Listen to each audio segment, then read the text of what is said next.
Hello दोस्तों, तो कैसे हैं आप सभी लोग। तो आपका स्वागत है एक और नए वीडियो में अमन ऑटोमोटिव के। तो दोस्तों, आज से हमारे पूरे भारत में सावन मास की आरंभ हो चुकी है। तो सबसे पहले तो आपको सावन मास की हार्दिक शुभकामनाएं। और दोस्तों, इस मास में जमकर भगवान शंकर की पूजा करें, जिससे आपकी सारी मनोकामनाएं पूरी हो पाए। आपकी जितनी भी ख्वाहिशें हैं उसको भगवान शंकर पूरी करें और आप पे और मुझ पे अपनी आशीर्वाद बनाए रखें। तो चलिए, अब तो मैंने बहुत ही ज्ञान वाली बातें कर ली दोस्तों। अब बढ़ता हूँ मेन टॉपिक की ओर, जो कि है दोस्तों कि आपको ऐसी कौन सी 10 काम नहीं करनी चाहिए जिससे आपकी गाड़ी की लाइफ कम हो सकती है। तो दोस्तों, आपने सही सुना कि मैं यही बोल रहा हूँ कि आपको ऐसी कौन सी 10 काम नहीं करनी चाहिए जिससे आपकी गाड़ी की लाइफ कम हो जाए। या फिर अगर आप भी चाहते हैं कि अगर आपकी गाड़ी कम से कम 8-9 साल या 9-10 साल तक चले, मतलब कि लॉन्ग लाइफ तक चले, तो आज ही से ये गलती करना बंद कर दे। बट दोस्तों, कौन सी गलती है जो आप करते हैं या फिर मैं करता हूँ? क्योंकि दोस्तों, हम जब गाड़ी ड्राइव करते हैं तो डेली लाइफ में कुछ ना कुछ वैसी गलती रहती ही है जो हम कर देते हैं बाय मिस्टेक। आप जानबूझ के तो नहीं करेंगे दोस्तों, बट बाय मिस्टेक हो जाती है हमसे और हमें पता भी नहीं चलती कि वो हमारी गाड़ी में क्या इम्पैक्ट डाल रही है। तो वीडियो को एंड तक देखिएगा दोस्तों, जिससे आपको पता लग सके कि आप कौन कौन सी वैसी गलती कर रहे हैं। और अगर आपको वीडियो अच्छी लगेगी और इन्फॉर्मेटिव लगेगी तो लाइक कर दीजिएगा, शेयर कर दीजिएगा अपने दोस्तों के साथ, जिससे उन्हें भी पता लग सके कि वो भी अपनी ड्राइविंग में क्या क्या गलती कर रहे हैं, जिससे उनकी गाड़ी पे उसकी इम्पैक्ट बढ़ रही है और वो भी जान पाए। और ऐसे ही कार से रिलेटेड इन्फॉर्मेटिव कंटेंट देखने के लिए अभी सब्सक्राइब कर दे मेरे चैनल अमन ऑटोमोटिव को, जिससे आपको फ्यूचर में भी ऐसे ही कार से रिलेटेड बहुत सारी इन्फॉर्मेटिव वीडियोस मिला करेगी। तो चलिए, अब मैं चलता हूँ वीडियो में आगे। नहीं तो दोस्तों, बहुत लोग अभी से ही वीडियो लेफ्ट करना चालू कर दिए होंगे। तो चलिए, अब मैं आगे बढ़ता हूँ। तो दोस्तों, अब मैं बात कर लेता हूँ अपने पॉइंट नंबर 1 की, और वो है दोस्तों कि आपको कभी भी अपनी गाड़ी को एसी ऑन में या फिर हेडलाइट ऑन में अपनी गाड़ी को स्टार्ट नहीं करना है। क्योंकि दोस्तों, उस समय जब हम स्टार्ट करेंगे तो गाड़ी के ऊपर तो लोड पड़ेगा।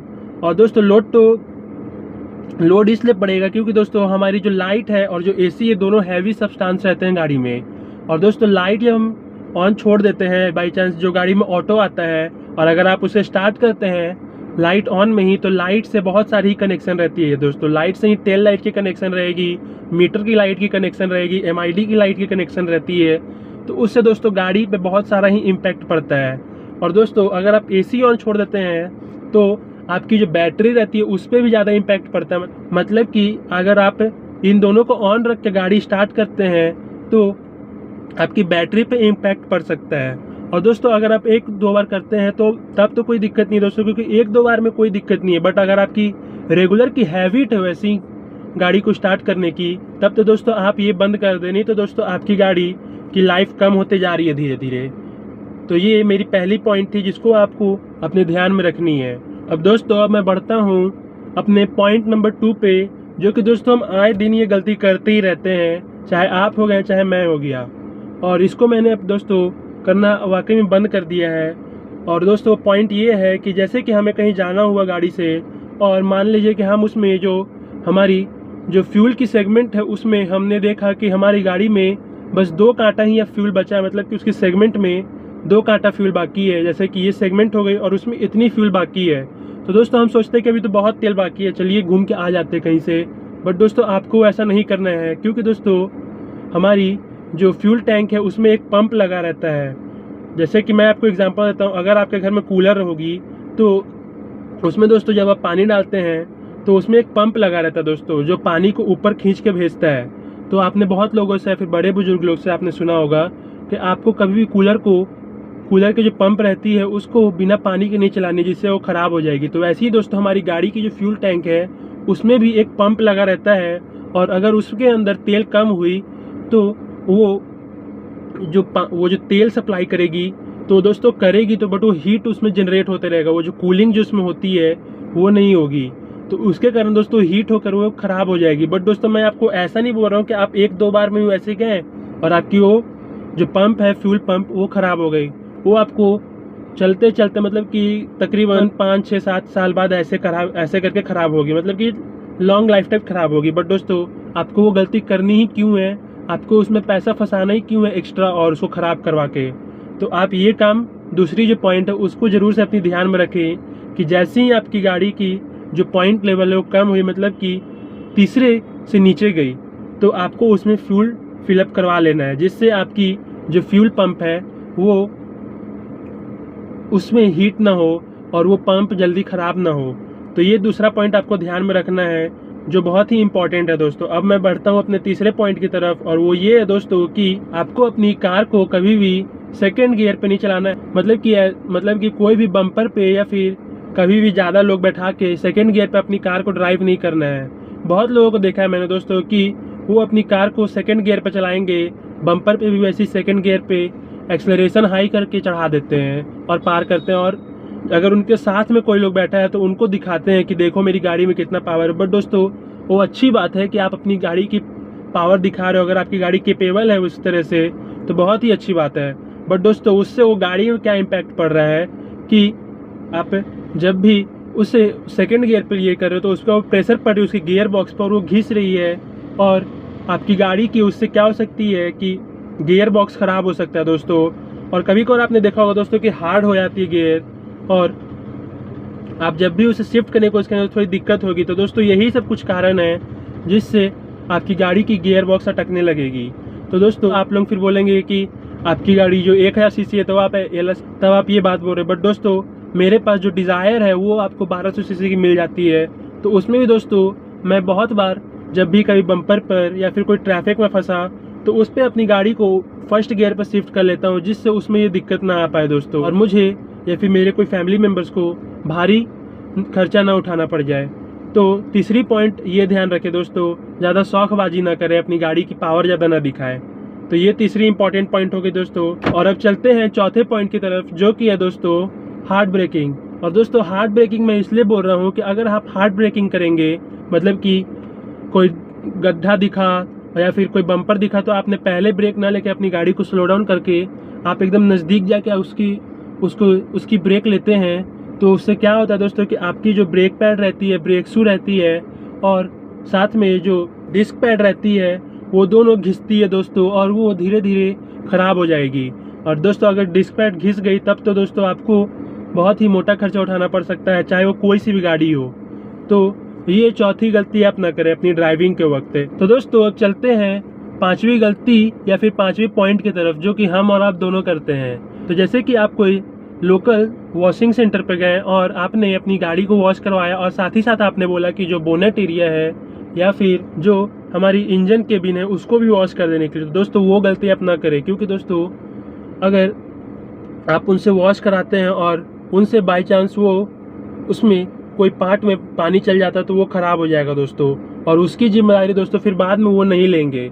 तो अगर आपको अपनी गाड़ी की जो इंजन केबिन है उसको अगर वॉश करवाना ही है तो आप कोई ऑथराइज्ड वॉशिंग सेंटर या फिर सर्विस सेंटर में जब भी आप जाते हैं अपनी गाड़ी को सर्विसिंग कराने या फिर कुछ भी काम से, तो वहाँ जाकर आप वॉश करा लें दोस्तों। क्योंकि अगर आपकी गाड़ी की उस जगह पे कोई भी पार्ट ख़राब होती है तो वो फिर जिम्मेदारी बन जाएगी आपकी उस सर्विसिंग सेंटर वालों की, तो उससे दोस्तों वो भाग नहीं सकते। बट दोस्तों अगर आप ऐसी लोकल जगह पे कहीं पे वॉशिंग कराते हैं और उनसे वो आपकी गाड़ी की कोई भी चीज़ ख़राब होएगी तो दोस्तों वो तो भाग जाएंगे। वो बोलेंगे कि मैंने तो आपको बताया था, बट आपने ये मतलब कि फलना आपको बताया था कि ऐसा ख़राब हो जाएगा तो अब जाएगा, बट तब भी आपने गाड़ी को वॉश करवाया, तो उसमें हमारी गलती नहीं है। और ऐसा बोल के दोस्तों वो भाग जाएंगे और आपका घाटा लग जाएगा।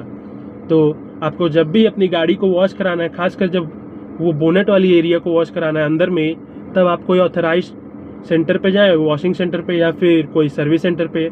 तो ये पांचवी गलती दोस्तों हम सब करते हैं। और जो अब छठी गलती है जो हम लोग तो हमेशा ही करते हैं दोस्तों, वो अपनी गाड़ी को घर में वॉश करने समय कि हम कोई भी लोकल शैम्पू से उसको वॉश कर देते हैं। तो दोस्तों इस पे तो मैंने पहले भी कई वीडियो में बात की है, बट दोस्तों मैं जब इस वीडियो को बना रहा था तो इसमें भी सोचा कि बता दूं, क्योंकि बहुत लोग स्टार्टिंग से चल जाते दोस्तों मेरी कई सारी वीडियो से, पता नहीं क्यों कि मैं इतनी सारी इन्फॉर्मेशन वाली बात बता रहा हूँ दोस्तों। तो भी तो अब जो छठी पॉइंट की जैसे कि मैं बात कर रहा था कि हम लोग रोज़ करते हैं कि अपनी गाड़ी को जब वॉश करते हैं तो कोई भी लोकल शैम्पू, क्लिनिक प्लस या फिर सेंसिल, कोई भी शैम्पू से उसको वॉश कर देते हैं। तो दोस्तों वैसा ना करें, क्योंकि दोस्तों शैम्पू से वॉश करेंगे तो हमारी गाड़ी की जो सरफेस एरिया है बॉडी की, आप दोस्तों आप खुद नोटिस करिएगा ये बात को।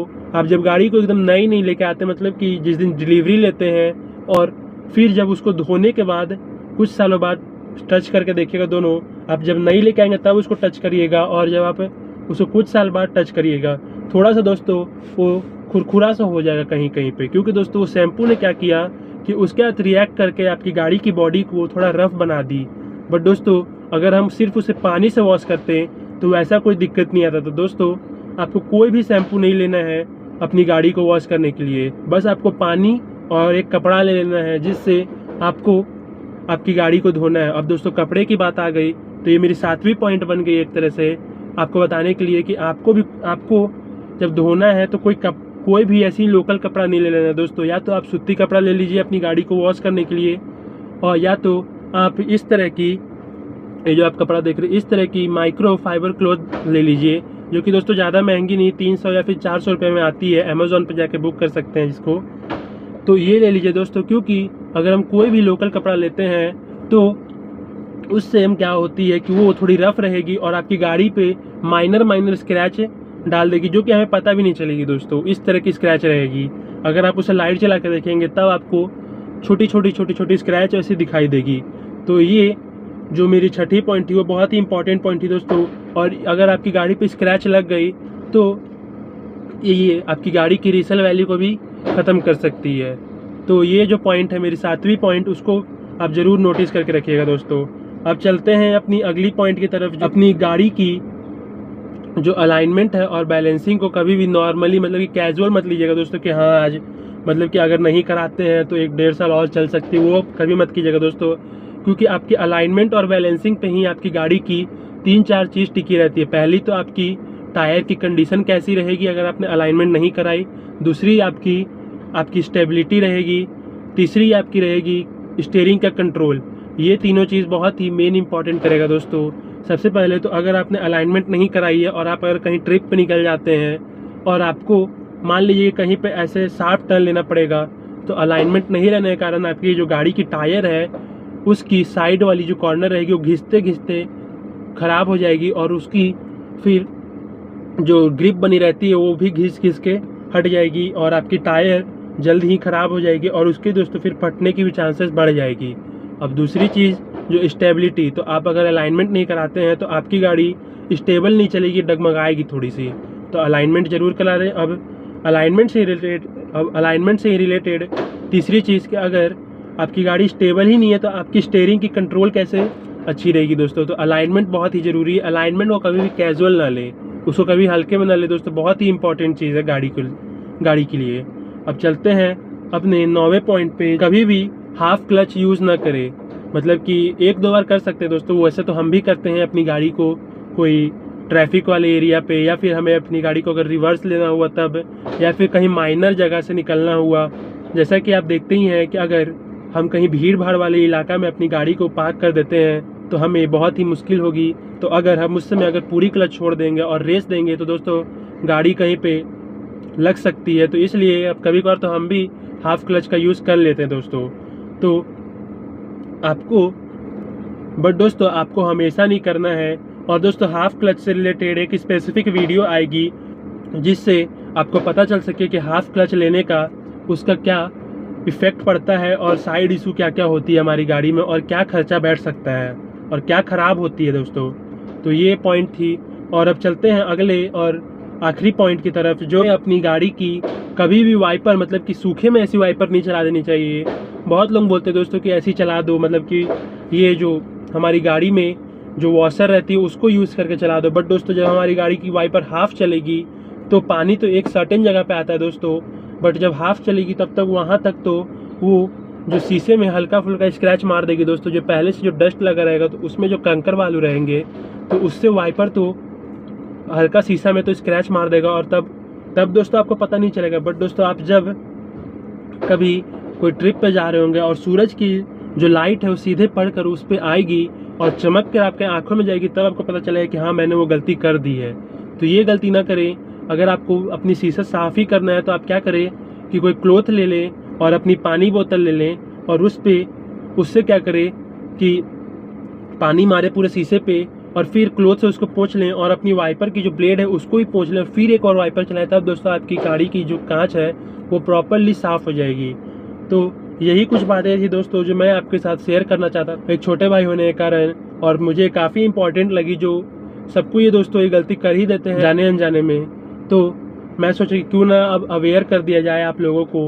और दोस्तों मेरी वीडियो को प्लीज़ देखा करें, क्योंकि दोस्तों काफ़ी इन्फॉर्मेटिव वीडियोज़ मैं डाला करता हूँ। तो और देखते हैं दोस्तों तो पूरा देखा करें ज़रूर से। और अगर आपको ये सब इन्फॉर्मेशन पता था तो आपके लिए दोस्तों ये वीडियो बिल्कुल भी नहीं बना है, आप इसको स्किप कर पहले भी जा सकते थे दोस्तों।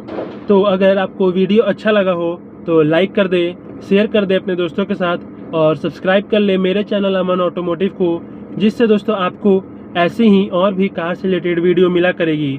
तो दोस्तों ज़रूर से सब्सक्राइब कर लें प्लीज़ दोस्तों, 100 ज़रूर से करवा दें। तो वीडियो देखने के लिए आपका बहुत बहुत धन्यवाद। जय हिंद, वंदे मातरम।